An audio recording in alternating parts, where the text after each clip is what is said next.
Daily basis पे operations होते हैं और वो मालूमात की बेस पे होते हैं। उसमें वो चल रहा है, कोई नया ऑपरेशन नहीं होगा। बहुत हद तक बलूचिस्तान की इन कार्रवाइयों में कमी आई है, बहुत सारा लोग एलिमिनेट किए गए हैं। इसमें टीटीपी का फैक्टर भी कुछ था, इसमें बीएलए भी फैक्टर था। असल में ये इस्तेमाल होते हैं, इन दोनों में फ़र्क एक है, एक ने दाढ़ी रखी है दूसरे ने नहीं। दोनों प्रॉक्सीज़ हैं हिंदुस्तान की, दोनों की ट्रेनिंग, दोनों के हाइड आउट्स हमसाया मुल्कों में हैं और एक ही इनका काम है कि किसी तरह पाकिस्तान को डिस्टेबलाइज किया जाए। कार्रवाई चल रही है, कोई नया ऑपरेशन नहीं होगा।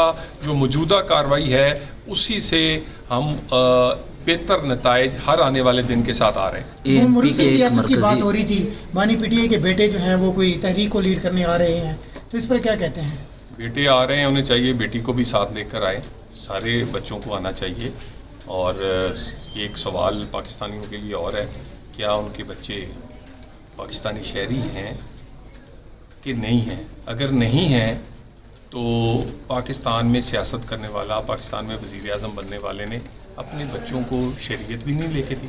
सर, एएनपी के एक सीनियर रहनुमा को शहीद किया गया, इस हवाले से क्या बलूचिस्तान की तरह खैबर पख्तूनख्वा में भी उसी तरह की कोई प्रॉक्सीज़ हैं या टीटीपी और अलग फैक्टर है ये? देखिए, वही प्रॉक्सीज़ है, कहीं टीटीपी की सूरत में है, कहीं बीएलए और सेपरेटिस्ट की सूरत में है।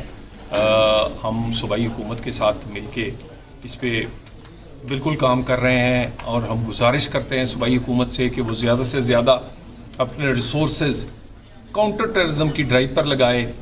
बहुत सारी जगहों पर सीटीडी का डिपार्टमेंट अभी केपी में डेवलप नहीं हुआ, सेफ सिटीज़ अभी उनके नहीं बने। इसी तरह उनकी फ़ोर्स की ट्रेनिंग और उनकी फ़ोर्स की भर्ती अभी होना बाकी है। वफाकी हुकूमत बार बार हम उनको एहसास भी दिलाते हैं, कुछ वो आगे बढ़ रहे हैं, लेकिन हम चाहते हैं वो तेज़ी से आगे बढ़ें।